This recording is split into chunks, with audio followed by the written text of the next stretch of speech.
একটা সময় ছিল যে সময় কাগজ আবিষ্কার হয় নাই, যে সময় মানুষ ইলম সংরক্ষণের জন্য মরা জানোয়ারের হাড্ডির উপরে লেখছে। যেমন আহমদ বিন হাম্বল রাহমাতুল্লাহি আলাইহি উনি মরা জানোয়ারের হাড্ডির উপরে হাদিস লিখেছেন।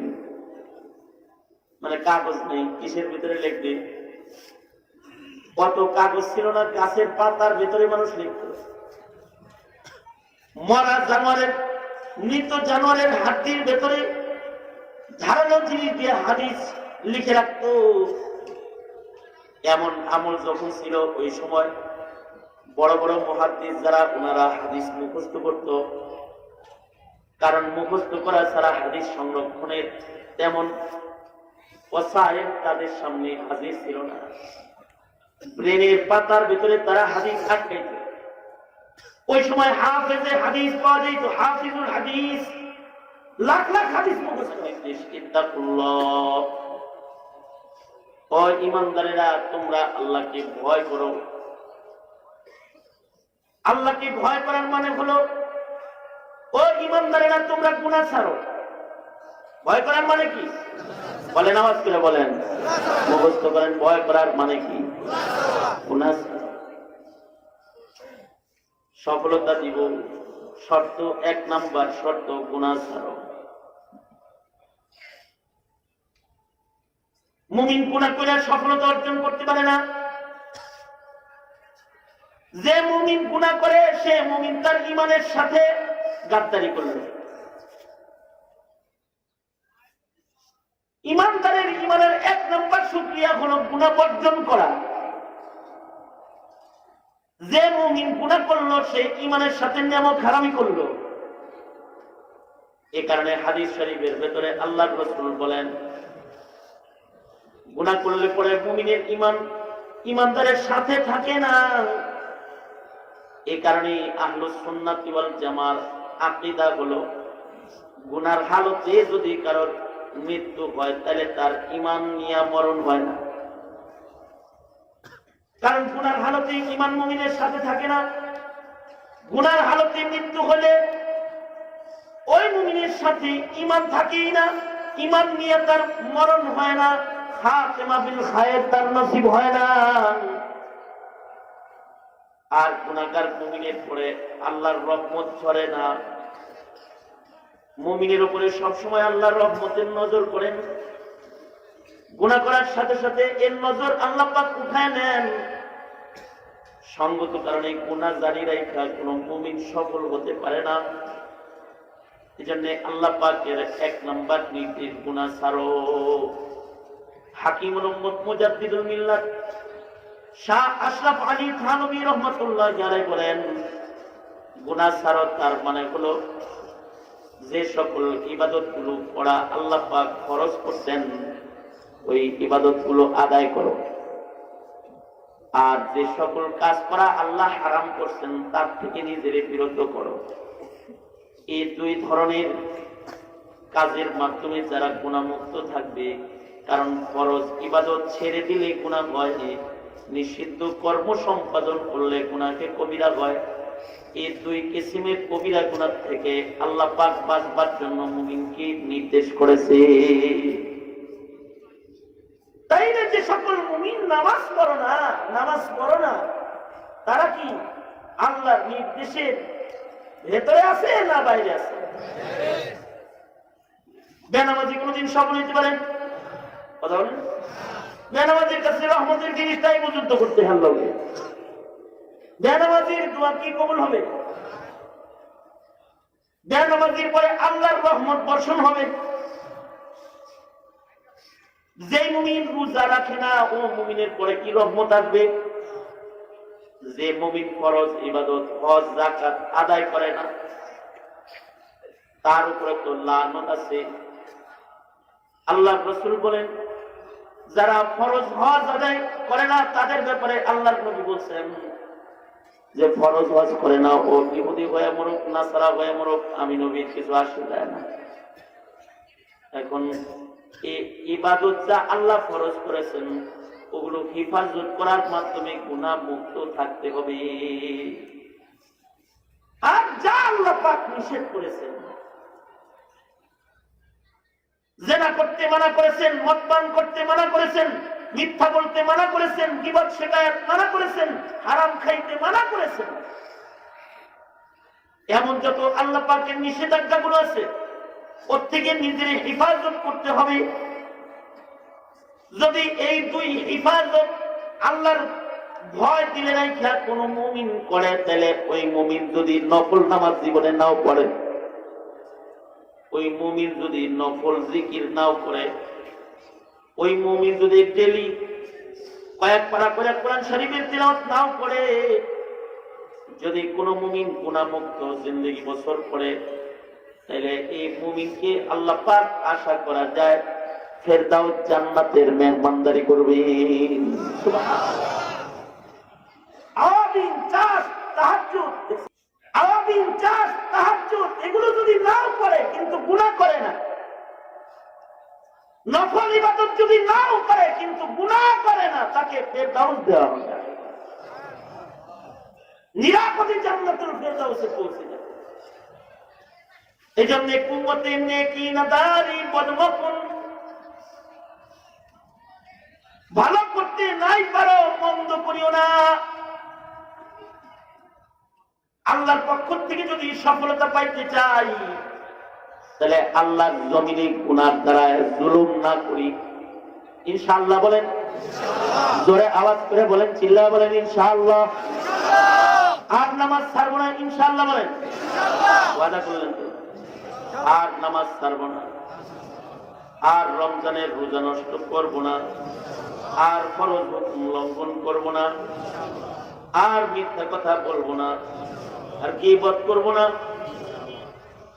চুরি করবো না, জেনা করবো না, বেপরদা চলবো না, হারাম ইনকাম করবো না। এটা হলো 1 নাম্বার শর্ত। 2 নাম্বার শর্ত হলো আল্লাহর নৈকট্য অর্জনের জন্য নেক আমল করার আদত করা। গুনাহ মুক্ত থাকলে আল্লাহ সফলতা দান করবে আখিরাতে, কিন্তু দুনিয়া আখিরাতের হার লাইনের কামিয়াবি অর্জনের জন্য আল্লাহর কাছে নেক আমলে অভ্যস্ত গোলাম হইয়া আল্লাহর মদদ, আল্লাহ পাকের রহমত বরকত চাইতে থাকা, নিজের জিন্দগির প্রতিটা ইচ্ছাকে ইবাদত বানায় ফেলা, ছোট ছোট নেক আমল কি উসিলা বানায় আল্লাহর ভালোবাসা পাওয়ার জন্য চেষ্টা চালায়া যাওয়া, নেক আমলে অভ্যস্ত হয়ে যাওয়া। নেক আমল গুলো জিন্দগির গুনাহ মাফের ওসিলা, নেক আমল গুলো আল্লাহর রহমত পাওয়ার ওসিলা, নেক আমল গুলো নাজাতের ওসিলা, নেক আমল গুলো জান্নাত লাভের ওসিলা। ছোট ছোট ছোট ছোট নেক আমল গুলো কখনো কখনো বান্দার নাজাতের জন্য ওসিলা হয়ে যায়। ছোট ছোট নেক আমল মৌকা হইছে একটু জিক্র আজকার করা, মৌকা হইছে একটু দোয়া করা, দোয়ার মাধ্যমে নাজাত পাওয়া যায়। মৌকা হইছে ইস্তেগফার করা, মৌকা হইছে নফল নামাজ পড়া, মৌকা হইছে একটু কোরআন শরীফের তিলাওয়াত করা। নেক আমল হলো মালিকের নৈকট্য অর্জনের উসিলা। আল্লাহ পাক বলেন, মুমিনেরা তোমরা সব সময় আল্লাহর নৈকট্য অর্জনের জন্য উসিলা ধরো। সুযোগ পাইছে তো একটু নেক আমল করে ফেলতে হবে সাথে সাথে। আমরা তো সুযোগ পাইলে গল্প করি, সুযোগ পাইলে একটু মোবাইলে গেম খেলি, সুযোগ পাইছে একটু টিভি দেখি। কিন্তু আগের জমানার মানুষ হলো সুযোগ পাইলে একটা নেক আমল করত। যেমন ইবনে হাজার আসকালানী রাহমাতুল্লাহ আলাইহি, অনেক বড় একজন মুহাদ্দিসের নাম, যিনি বুখারী শরীফের সরা লিখেছেন। ইবনুল হাজার আসকালানী, যিনি হাফেজে হাদিস ছিলেন। আপনারা হাফেজে কোরআন দেখেছেন, হাফেজে হাদিস এই জমানায় আমি আপনি আর দেখি না, কারণ এই জমানায় মানুষ হাদিস অত মুখস্থ করে না। জমানা তো কম্পিউটারের জমানা, মোবাইলের জমানা, হাদিসের জমানা। এখন মানুষ যন্ত্রের ভেতরে ইলম সংরক্ষণ করে। এখনকার মানুষ লেখালেখিও করে না, লেখার জমানাও নষ্ট হয়ে গেছে। এখন লেখাও মেশিনে লেখে, মোবাইলের সামনে মুখে বলবে, মোবাইলে লেখা হয়ে যাবে। মেশিনের সামনে বসে বলতে থাকবে, তো কম্পিউটারে লেখা হয়ে যাবে। এখন লেখালেখিও হয় না, লেখালেখিও আউট। যেখানে লেখালেখিও আউট হয়েছে, মুখস্থ করা তো আরো অনেক আগে আউট হয়েছে। একটা সময় ছিল যে সময় কাগজ আবিষ্কার হয় নাই, যে সময় মানুষ ইলম সংরক্ষণের জন্য মরা জানোয়ারের হাড্ডির উপরে লেখছে। যেমন আহমদ বিন হাম্বল রাহমাতুল্লাহ আলাইহি, উনি মরা জানোয়ারের হাড্ডির উপরে হাদিস লিখেছেন। মানে কাগজ নেই, কিসের ভিতরে লিখবে? কত কাগজ ছিল না, গাছের পাতার ভিতরে মানুষ লিখত। মরা জানোয়ারের, মৃত জানোয়ারের হাড্ডির ভেতরে ধারালো জিনিস দিয়ে হাদিস লিখে রাখত। এমন আমল যখন ছিল ওই সময় বড় বড় মুহাদ্দিস যারা, ওনারা হাদিস মুখস্থ করত। কারণ মুখস্থ করা ছাড়া হাদিস সংরক্ষণের তেমন ওয়াসায়েল তাদের সামনে হাজির ছিল না। ব্রেনের পাতার ভিতরে তারা হাদিস আটকাইত। ওই সময় হাফেজে হাদিস পাওয়া যেত, হাফিজুল হাদিস, লাখ লাখ হাদিস মুখস্থ, এরকম মানুষ পাওয়া যেত। ইবনে হাজার আসকালানী রাহমাতুল্লাহ আলাইহি, তিনিও হাফেজে হাদিস ছিলেন, অসংখ্য অগণিত হাদিস মুখস্থ। যিনি বুখারী শরীফের সরা লিখেছেন, ফাথুল বারী যিনি রচনা করেছেন, আগের জমানায় লেখালেখির জন্য বল পেন অথবা নতুন নতুন কলম, যেটা এই জমানায় আসছে, এই কলম ছিল না। বাঁশের কলম দিয়ে তিনি লিখতেন। বাঁশের কলম দোয়াতের ভেতরে ঢুকায়া উঠায়া তাই দিয়ে লেখালেখি করতেন। এই যে বাঁশের কলম উঠায়া উঠায়া কাগজে লিখতেন।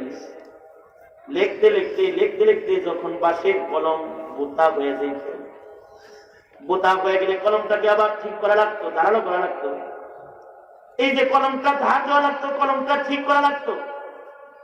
এই সময়টা যেন নষ্ট না হয়, এই টাইমে তখন তিনি জিকির করতেন, সুবহানাল্লাহ। এই সময়টা কেউ গনিমত বানাইতেন। তার মানে হায়াতে আমল নামার ভেতরে যেন শুধুই মাত্র কলমের আগা কাটা সময় হিসেবে আমল নামার ভেতরে এই সময়টা লেখা না হয়, এই সময়টাও যেন নাজাতের উসিলা হয়। এই জন্য এই সময় বসে বসে তিনি জিকির করতেন, আল্লাহ পাকের জিকির করতেন। কেন? নেক আমল দিয়ে রবের নৈকট্য অর্জনের মেহনত করতেন।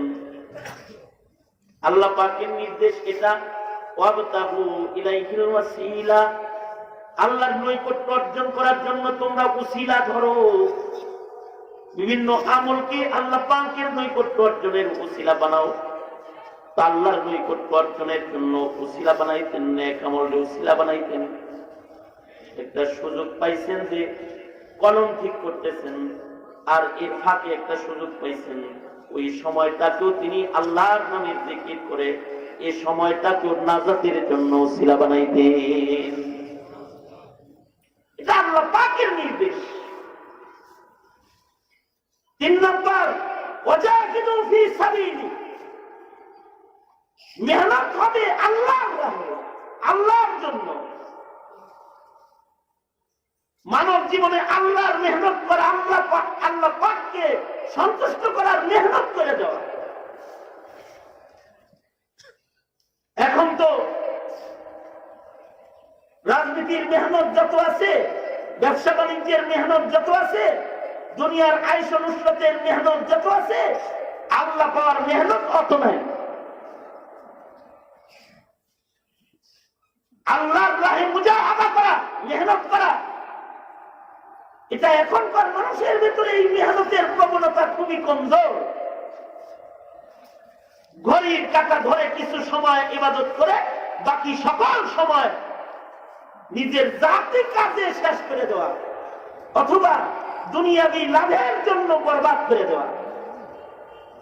এই মানসিকতার মানুষের সংখ্যা এখন বেশি। রাজনীতি করতে করতে জীবন শেষ, 5 ওয়াক্ত নামাজ পড়ার টাইম নাই। চাকরি করতে করতে যৌবন শেষ, নামাজ পড়ার টাইম নাই। কোরআন তেলাওয়াত করার টাইম নাই। রিকশা চালাইতে চালাইতে জীবন শেষ, নামাজ পড়ার টাইম নাই। মেহনত তো হইতেই আছে। কি মেহনত হইতেছে? আল্লাহর রাহে কি মেহনতটা হচ্ছে? আল্লাহকে পাওয়ার জন্য কতটুকু মেহনত হইতেছে? 24 ঘন্টা গার্মেন্টসে ডিউটি করবার লাগছে, মেহনত। কয়টা কামাই রুজি হইতেছে, এর জন্য কি 24 ঘন্টার মেহনত? আর কোন কাম নাই।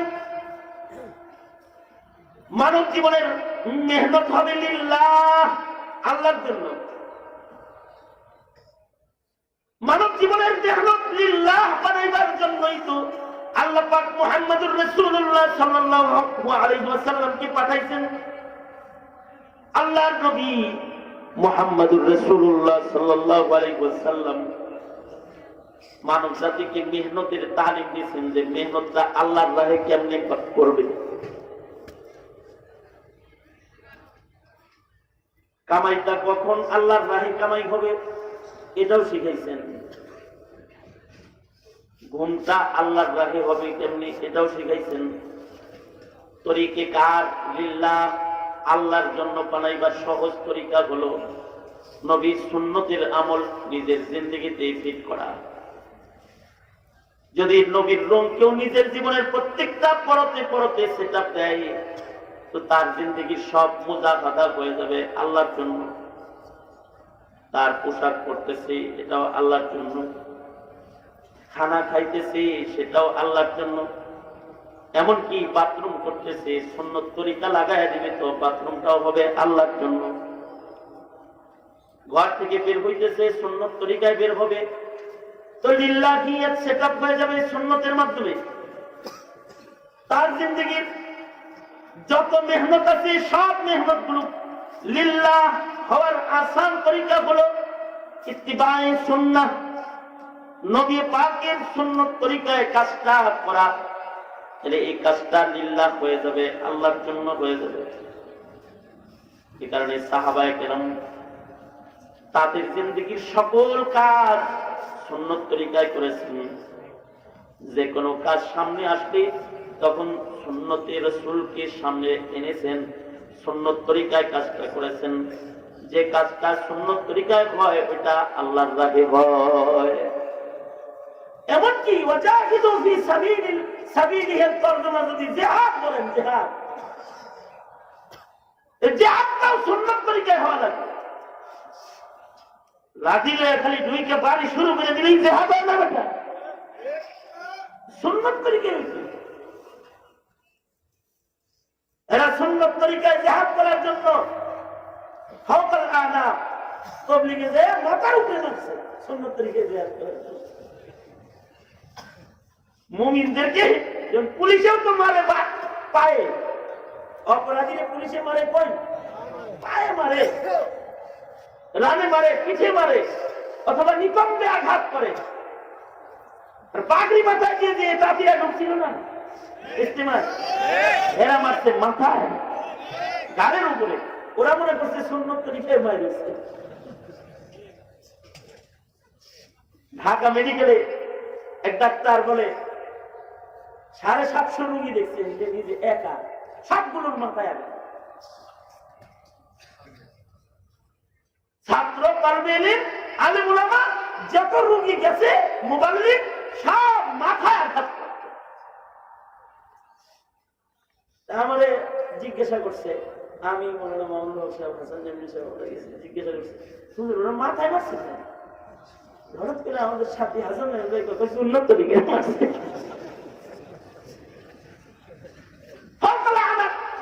গাড়ির উপরে মারছে।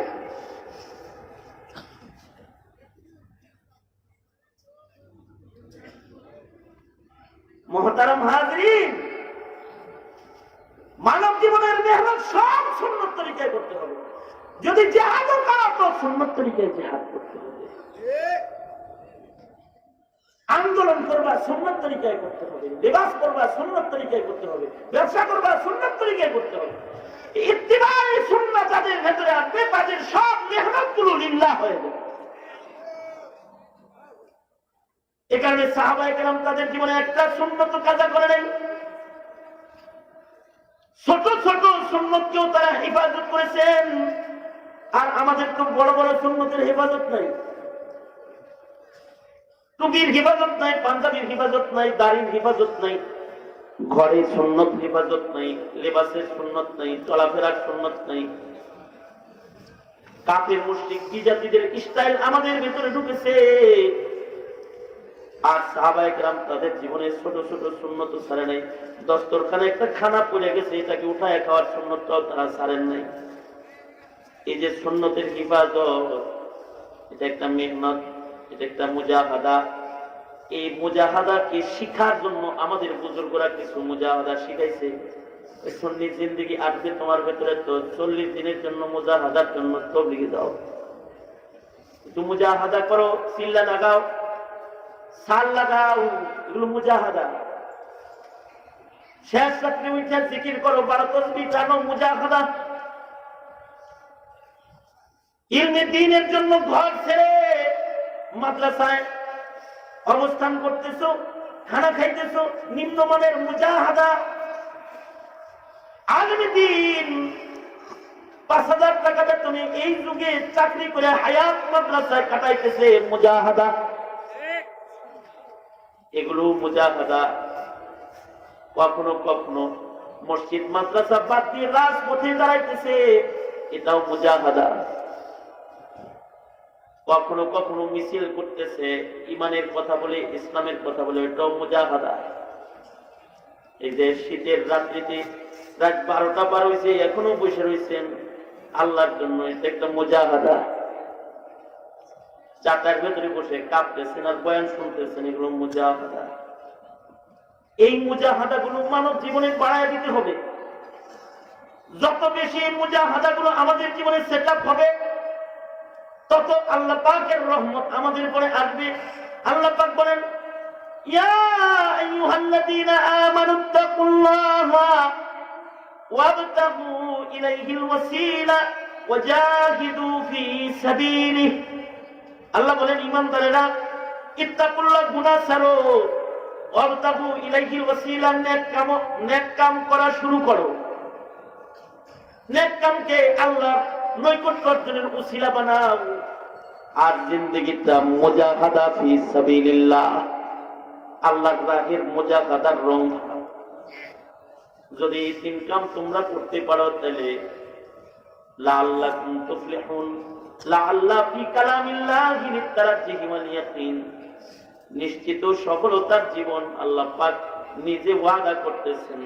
আমাদের দুনিয়া, আমাদের কবর, আমাদের হাসর, সকল জায়গা সকল সফলতা দান করবেন স্বয়ং আল্লাহ।